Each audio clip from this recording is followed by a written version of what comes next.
It's such a pleasure to be here. You know, you all know the quality and the incredible team you have there at Copper Beech, and we've just gotten to know them over the last couple of years, and the sophistication is astounding. And so, congratulations for finding the right team. We were lucky to be introduced by Ed Woolman over there in the corner. He made the introduction. So, if you're unhappy with Bridgeford, it's Ed's fault. I apologize in advance. No, I'm really excited to be with you today, and I think I'm most excited about the fact that Copper Beech was able to arrange Taylor Swift to be with us today. So is she after me? Thanks for that. That's great. Now, all joking aside, for the next 45 minutes, I want to dance through some big idea topics that we love at Bridgeford. I'm one of the founders of Bridgeford. I'm an attorney by training. We launched the company almost 12 years ago. Doug Mickinen, who's sitting in the back, who I'm told is not the tallest guy in the room. He usually is our senior trust officer. He's also our compliance officer, and generally a rock star for Bridgeford. He serves and oversees and looks after a lot of the trusts that we work with some of you. Of course, he's always available to answer questions. But the idea of Bridgeford came about in really a lot of the same ways that John, or for the same reasons why John started Copper Beech. You know, we looked at the world and thought that the trust paradigm was broken, filled with way too much conflict of interest. And I know John looked at the world and thought the same thing, and that was a big driver. And if those of you listened to we did podcasts together, and that's a big theme, which is creating a conflict-free solution, not only on investment management. Bridgeford does not manage money. As some of you know, we are in particularly just a South Dakota-based trust company. And when we decided to do that, we became really, really excited about some big ideas. And I want to talk about some of those with you today, and certainly happy to answer any questions. I thought I had 2 hours, so I have about 60 slides. Is that okay with you guys? No, we're going to move quickly through some topics. But really what I wanted to get into a little bit is really focus on modern trust laws and what they are. But there's also something that's happening here in our industry, in our world, and some of you may be following it, but there's a real pressure on transparency, for transparency. You know, how many are familiar with what was called the Pandora Papers? Massive data leak, and South Dakota, unfortunately, was sort of in the front page of that. It was a trust company that had a massive, not Bridgeford, a massive data leak, and all of a sudden, people like John and David and Bridgeford and Copper Beech, who were doing legal planning, bringing asset protection appropriately, and doing things to protect your privacy, somehow we're bad actors. And that's offensive, because I believe what we're doing collectively for the families here and our families around the world is virtuous, because you have a right to privacy, don't you think? You have a right to asset protection. You have a right to follow the rules and do good tax planning, effective tax planning. I'm not talking about tax evasion. That's what we're talking about. What John and Michael are doing for you in conjunction with Bridgeford is all legal. And I always like the analogy, anybody a chess player here? Whoever knows the rules of the game of chess usually wins, right? That's what we're doing here. We're chess players. And nothing what we're doing is nefarious. And it bothers me that our industry has really been sort of attacked. The U.S. has become a tax in privacy haven. People get afraid of that word.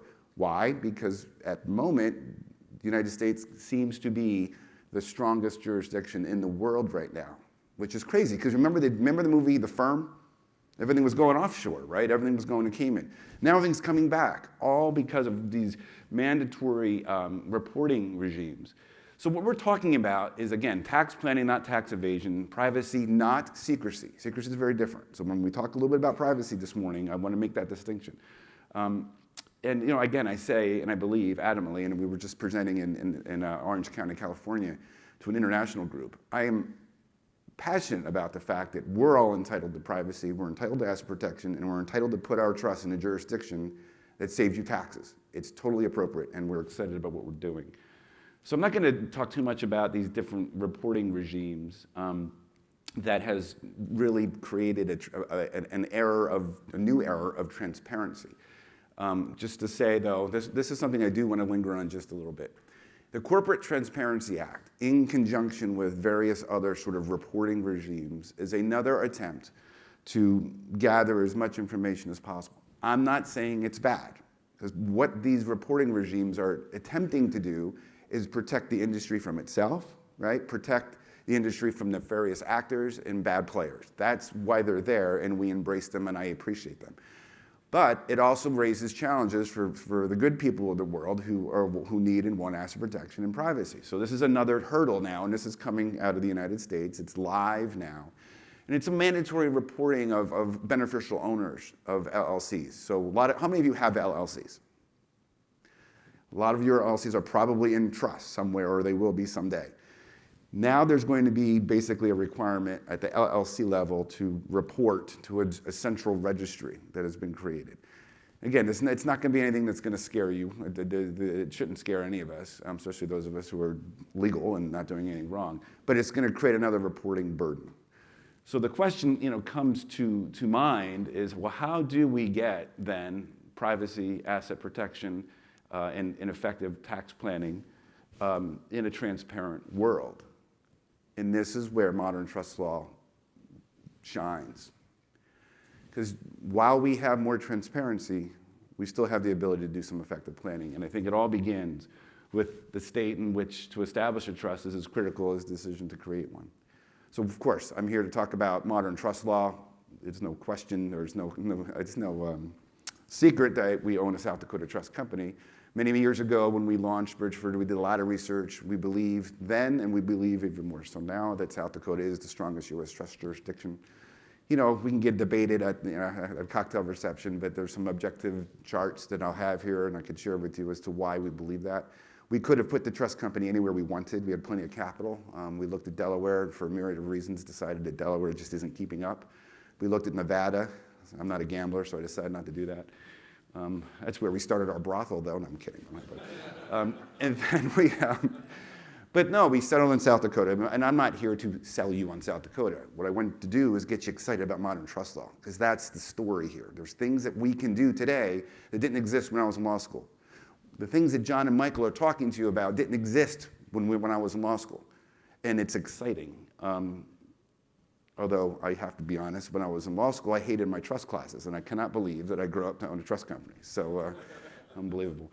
But no, with trust site selection, I've already mentioned there's sort of a race among in the United States in particular of who can be the best trust company. And so here are the factors. Does a state have an asset protection statute, a domestic asset protection statute? Does a state have a dynasty? Basically, has a state abolished the rule against perpetuities, which allows for a dynasty trust? And we'll talk about it. Some of you are already in one of those structures. Taxation. Does a state have taxation? Privacy rules, and then the idea of just modern trust law. So a domestic asset protection trust is so special here in the United States because of all the international reporting regimes. And it's become so powerful.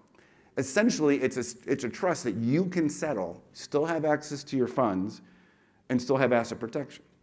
And when I say asset protection, I mean it's protected from creditors. It's protected from, if you do an asset protection trust before marriage, it works more effectively, I may argue, than a prenup, actually, because they're very hard to penetrate. And the beauty of all of this is you still maintain control. And I'll explain that later about how you don't give up control, but you still have the asset protection piece of it. But the story is these asset protection trusts have withstood, I guess, attack. There's always this debate, kind of how many angels could dance on the head of a pin. Well, does domestic asset protection work? And isn't it true that you can only get real asset protection in the Cayman Islands?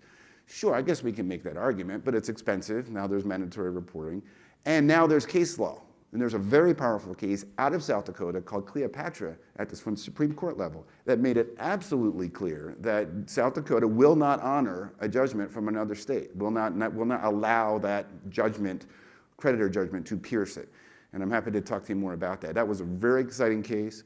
And on the other side of the spectrum, there are no cases anywhere in the United States where domestic asset protection trust was pierced because there was a problem with the statute.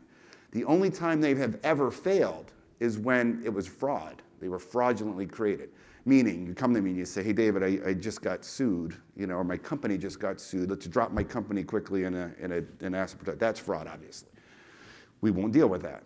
But the asset protection aspect of it is powerful. Even in the states that have them, the devil's always in the details. There's a 2-year look back here in South Dakota, 4 years in Delaware. When I mean look back, it's after 2 years, this protection sort of vests, I guess, for lack of a better way of saying it. 4 years in Delaware. So it isn't just picking a trust, like we said, it isn't just deciding you're going to have a trust. And then once you decide you're going to have a trust, well, then should you put it in Pennsylvania? No. If you're concerned about asset protection and you want it in 2 years, should you put it in Delaware? Absolutely not. I mean, these are the details that we follow and get excited about. And why we talk about it so much. I already mentioned domestic asset protection trusts in lieu of or in conjunction with prenups. It's powerful, and for those of you who have children and maybe getting married and you're thinking about doing some trust planning, this does work very, very powerfully. In fact, the case I mentioned at the Supreme Court in South Dakota was a California case that came out of a divorce. And it was interesting because they couldn't pierce the trust. They were not able to pierce the trust. There's the case I mentioned. So I want to talk now, so part of asset protection, in my opinion, also goes hand in hand with privacy, right? But here's where we are. Right? I was talking a minute ago about this distinction. This is an important quote. I love where it says, privacy has historically meant that the public can't see your affairs, but the government can. The days of secrecy are dead. So we talk about privacy. Switzerland is no longer the secret haven anymore. Too many bad things were happening. So we don't want bad things. I'm not at all arguing for us to deal with bad people. But again, I still believe we have a right to privacy. One of the main reasons why we chose South Dakota is because unequivocally, and it's not even a debate, it has the most powerful privacy laws in the country, so strong that families from around the world are seeking privacy in South Dakota. And there's two components to it.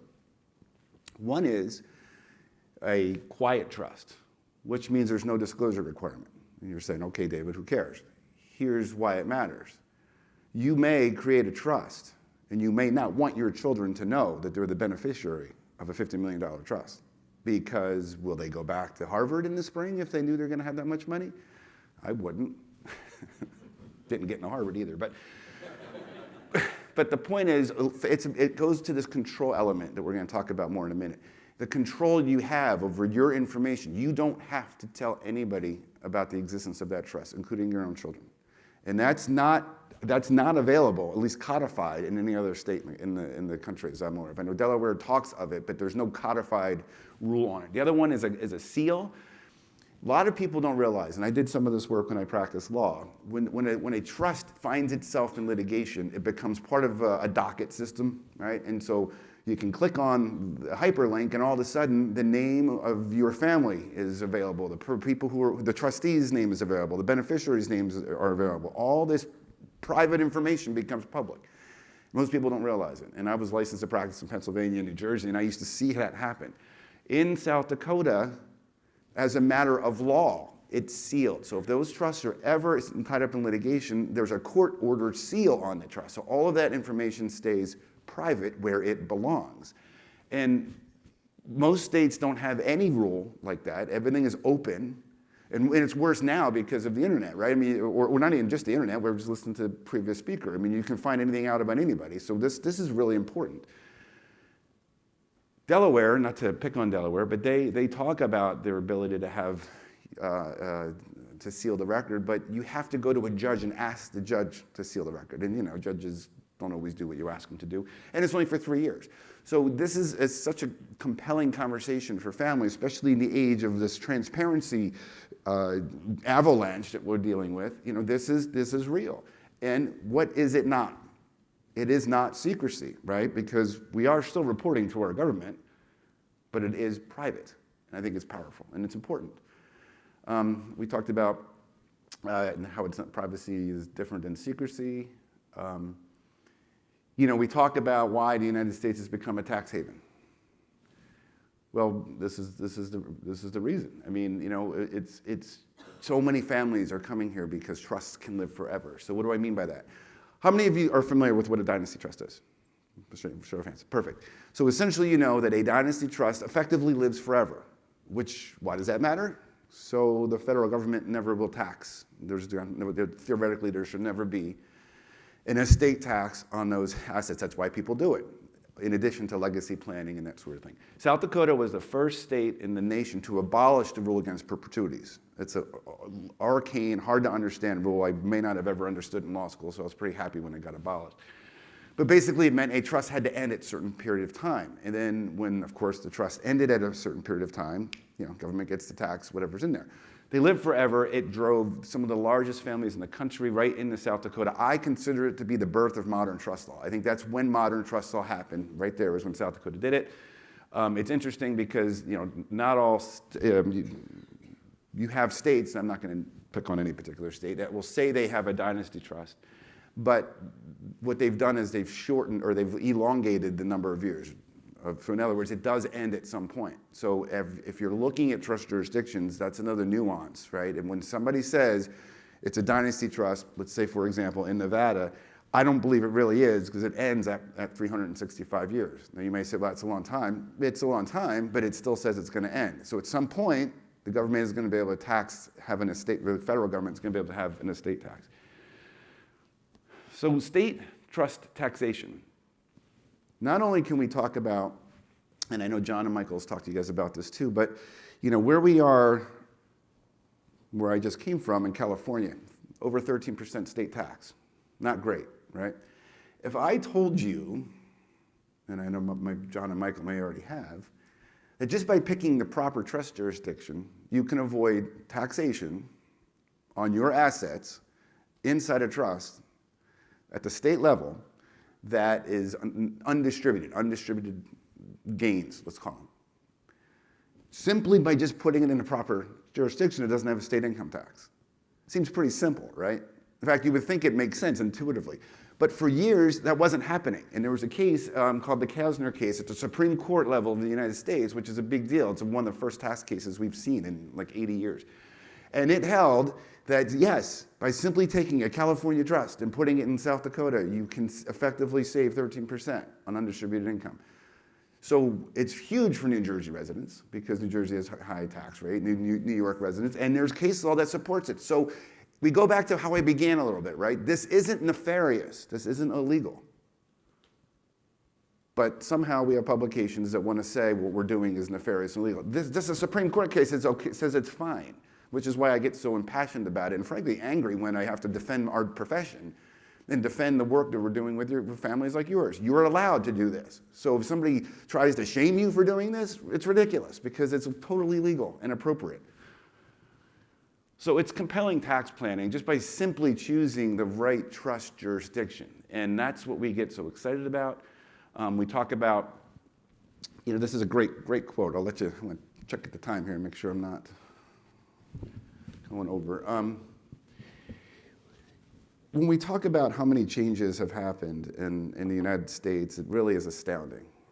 Now we're going to get into some things that everything is exciting to me, but we're going to talk about modern trust law that, in my view, has completely revolutionized how we talk about trust, how we operate trust. It opens the doors for groups like Copper Beech and Bridgeford to collaborate in a conflict-free way to serve you.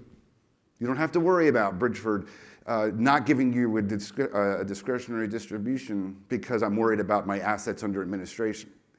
That happens. I saw it happen. I'm not going to mention one of the big banks I was at, but I'd sit in meetings and there would be discussion. But well, if we make that $1 million distribution, that's $1 million less that we're not managing anymore. I mean, that model with Bank of New York Mellon, that's where I was for years, and other organizations. That's not where that happened, by the way. Before starting Bridgeford, I couldn't believe how much conflict was there.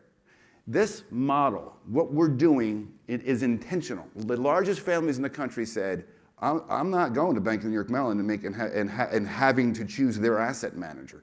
Or I'm not going to Bank of New York Mellon and having to buy insurance from their in-house insurance guy. So we're now in a whole new world, and this is to me very exciting, and this is why I love what we're doing. The foundation of this is called the directed trust. The directed trust, very simply, just bifurcates liability. So you're saying, well, what the hell does that mean? It means that Bridgeford operates and the investment manager operates in two different spheres. So we're not fiduciarily liable for what they do, and they're not liable for what we do. Which means that a company like Bridgeford will happy to work with whomever investment advisor you want to work with. You, as a family and an advisor, retain infinitely more control over aspects of trust administration than you ever would have. How many people don't like the phrase irrevocable trust, right? Sounds scary, right? You can't change it, you can't move it, you can't do anything with it, and you got to do what the trustee says. The directed trust blows all that out of the water. Another couple of concepts I'm going to mention changes the world. It's a total paradigm change. Irrevocable doesn't mean what it used to mean. You don't have to be afraid of that word. You're not going to give up the control you had to 20 years ago. You're going to be able to have asset protection. You're going to be able to have privacy. And you're going to still make your investment decisions. And you're going to have a lot of influence over distribution decisions. And that's all legal. And there's only a handful of states that have that codified. So I'll do this caveat. And to be careful, there are lawyers that I even used to practice with in Pennsylvania who will say to you, oh, I can draft a trust that operates like a directed trust. And I say, yeah, but in Pennsylvania, there is no directed trust statute. So you can say the sky is red if you want to in a trust, but it doesn't make it red. So be very careful if an attorney, and you'd be surprised how many attorneys don't know lots about some of these comments or concepts. And I'm not saying they're not good attorneys. I'm saying you got to pay attention to what's going on in modern trust law, and especially in California, where we just launched our office last week. I'm constantly surprised when I do presentations to attorneys how little they understand about how this works. And it's not hard, it's just different. So I would be careful if somebody's telling you, oh, I can write that for you in your trust, because they can. If there's no law, then you don't have a directed trust. So effectively, this is how it works. You have the family at the top, you have the ability to create a distribution committee, an investment committee, and then the administrative trustee is Bridgeford. We'd like it to be Bridgeford. We didn't put Bridgeford's name in there, but please make it Bridgeford. I'm just kidding. So the point is that's the mechanism of control. And then you have something else called a trust protector. What's a trust protector? We call it a super trustee. Under South Dakota law, the trust protector has way more power than Bridgeford, than the trustee. And again, you may be thinking, why does that matter? It's another control mechanism. It means you can put somebody in the position of trust protector that has the power to remove Bridgeford, remove your investment manager, change situs, make distributions, add beneficiaries. You could put somebody in there that is going to do what you tell them to do, right? So that's a whole other mechanism of control. So when you combine that with a directed trust, with an irrevocable trust, asset protection trust, you see what I'm saying? You're not giving up the control that you would have to give up. You could even have the trust protector and the trust if you want to. We have to be careful on taxes, but that's how powerful this is. So the flexibility you get between the directed trust and the trust protector is amazing. And I think from that perspective, I've said it before, it changed the industry. And I was half kidding. I did not like trusts in law school because I thought it was stodgy and it was boring. Now it is dynamic and interesting because of the things we can do. Family advisor, just very briefly, it's like a trust protector light, meaning it's less power. It's not a fiduciary, and that means that there's no particular legal duty for them to do the right thing, as opposed to the trust protector is a fiduciary, and if they make a decision not consistent with prudent decision making, then they could be sued. There's a big distinction because South Dakota is the only state that has something called a family advisor. Another control mechanism, decanting. Does anybody like wine here? I don't. John, you don't like wine, right? You told me you hate wine. Yeah. It's just like that. You can take an old, tired trust and pour it into a new trust, and effectively creating a new one. So why does that matter? Because you can take a trust and you can infuse these modern trust law concepts. You can make it an asset protection trust. You can turn it into a directed trust. You can add a trust protector. And it's inexpensive to do it. So getting back to the concept, if you have an irrevocable trust, that scary concept of something that can't be changed, and all of a sudden, just through simply decanting it, you can make all these changes and turn it into a modern vehicle. I mean, it changes everything, right? So irrevocable trusts aren't scary anymore. This is the examples of when you change a trustee, you can expand trustee powers, make it a directed trust, and it's a powerful tool. Not every state in the country has a decanting statute. So remember, if a lawyer says, oh, I could decant it, and you're in a state where there's no decanting law, no, they can't decant it. So again, I just want to be very, very careful about getting wrong and bad advice. These are states that have it. For years, South Dakota, at least for 8 or 10 years, has been delineated as having the best decanting statute by a Nevada attorney. That same Nevada attorney also says South Dakota is the best dynasty trust state in the country. So when I tell you this conversation about which is the best trust jurisdiction, in my mind, Nevada and South Dakota are the two top. I think if you're in either jurisdiction, you're doing a great thing. But it's interesting that a Nevada attorney, though, would point to South Dakota in a couple different areas as being better. We get to an interesting point here because there's something evolving in the United States. So I said earlier, not only should we not be ashamed of what we're doing, we should see the work we're doing with families like yours as something virtuous, legal, appropriate.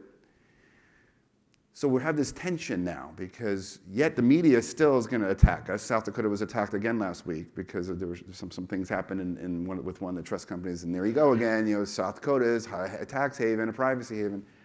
But here's the interesting sort of juxtaposition now. At the same time that's happening, there's developing case law in the United States that talks about, well, doesn't a trustee have a duty to put a trust in a trust jurisdiction that saves taxes, gives you asset protection, gives you privacy? Isn't that interesting? Like, it's just interesting to me. It's fascinating to watch. So this is a court case out of Massachusetts. Supreme Court said there's a duty to decant, which means that if you know, or your advisor knows, or your CPA knows, or should know, that if all you need to do is put that trust in South Dakota, or Nevada, or Delaware, where there's no state tax, and you can save 13%, why is that not malpractice? The case hasn't come out yet that it actually is malpractice, but I was talking to Ed about it. I actually think at some point it is malpractice because you can measure the damages, right? You pay 13% in taxes on your undistributed income. Shouldn't somebody, make you whole after that? I think so. So I'm not going to go through chapter and verse here, but there are multiple aspects of what governs trust law in the United States. Treatises, people write on trust law, stuff I learned in law school. And if you go through various restatement third of trust, if you go through various statutory reference points, it says actually in there, and has for years, that there is actually a duty to put a trust in a more favorable environment. Really, it says it this way. We as trustees, we as advisors, have a duty to protect the trust assets as much as we need, as much as we possibly can. Well, I just told you all the things we can do now, and that wasn't available, that were not available when I was in law school. So it goes back to the question. If we know there's asset protection statute, we know South Dakota is one of the best one, and we didn't tell the client about it, and the client gets sued by somebody, and then all their trust assets are on the table and can be seized in some sort of court order, how is that not malpractice? Why didn't that attorney tell you guys that? And that's something we've become really, really, really passionate about. So a quick comparative chart, and then I'll love to take some questions, unless I bored you. I mean, trust is not all that. I might be the only one in the room that gets excited about this stuff. But this is where the devil's in the details. For years, people talked about Delaware as being the top trust jurisdiction. We have this chart, and I can send it to you, that actually compares South Dakota, Nevada, Alaska is considered top tier, Wyoming, which is not top tier, but we need to compare. And it goes through and it cites multiple different sources, so it's objective. This is not a sales tool. This is reliable. And you look and you compare. Well, South Dakota is considered the #1 dynasty trust jurisdiction. Delaware is 7. I think it's a 7. Yeah. You go through and you say the asset protection statute is far better in South Dakota. The privacy is far better. There's fiscal health. Coming out of COVID, states are still under tremendous pressure. So that's another consideration now that I like to talk about, because if a state like Nevada right now, it's not on here, it was ranked, and this is an objective measure by very different, I can show you the citation. If a state is needing money, it needs to raise revenue, it's going to have to put taxes on people who aren't paying taxes now. So that's the concern. So when you put your trust in a trust jurisdiction, you want to make sure the state's strong, because you don't want to go through the hassle of setting up a trust in Nevada, the next year they're like, oh, sorry, we're going to, there's now an income tax. And that's a real concern. I mean, not the end of the world, because you could easily move the jurisdiction, but why not take a look at it? So this comparative analysis is really, really important to us. Before I sort of take a breath here, I am wildly proud to be partnering with Copper Beech. I think that we are so tremendously well aligned in the way we approach the industry and approach how we want to service families. And I see us doing tremendous work together. John, what you've built is amazing. You know, the clients of yours that we've met, clearly they love you and you love them. It's an interesting relationship that you guys have built, you and Michael both. So congratulations on that, and it's really a pleasure to be here. So any questions, anything I can talk about?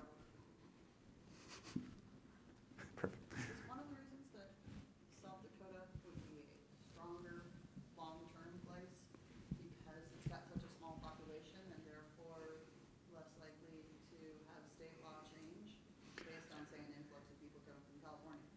Would you mind repeating the question? Certainly, that's a great question. Essentially, the question is there anything particular about South Dakota that creates more certainty that it's always going to be, right, a top-tier trust jurisdiction? And that's an outstanding question. Yes.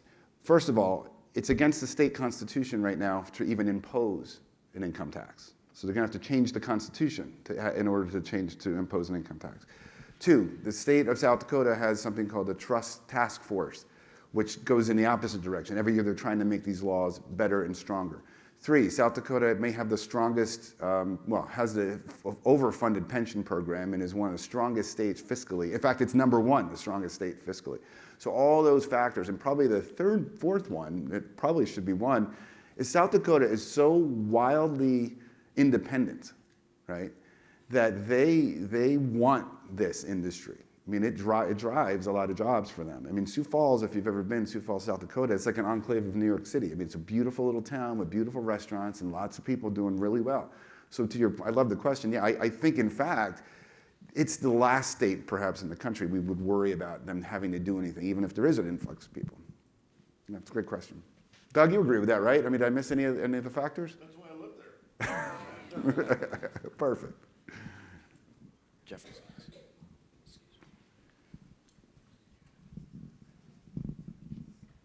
So could you talk a little bit more about, are there any restrictions at all on the type of assets that you can put into a trust and not have to pay state income tax on these? Excellent question. Yes. So there's something called, well, it's not something called sourced income. You're all familiar with what sourced income is. So sourced income is anything that comes off of your operating business or off real estate, commercial or residential that you would have. If the sourced income is made in, say, New Jersey, inside of the trust, that's considered sourced income for state of New Jersey, and so you will have to pay tax on that. What I'm talking about is like a $20 million portfolio, and it's generating 6 or 7 or 8% interest. That interest is not able to be touched by the state of New Jersey or New York or California. So it's an excellent question. Any other questions? No. You know, I wish I could really tell you. I wanted it to be Stonebridge, and somebody had already, because that was my first house, whatever, it's some nostalgia. Actually, thank you for asking that question. Here's an interesting story. The initial name was going to be Kubera. And here's why. Our youngest daughter was adopted from India, and Kubera, in one of the Indian languages, means God of wealth. So I thought it was really interesting. So my business partner, his wife, didn't like it, was worried about the religious connotation, and I got vetoed. So I wasn't allowed to have it because it's thought that Bridgeford was supporting more than one God. So I said, okay, I guess we changed the name. So my business partner came up with Bridgeford, and that was it. I didn't like it at first at all, to be honest with you, but now I guess I have to live with it. All right, David, thank you so much. You. This is great.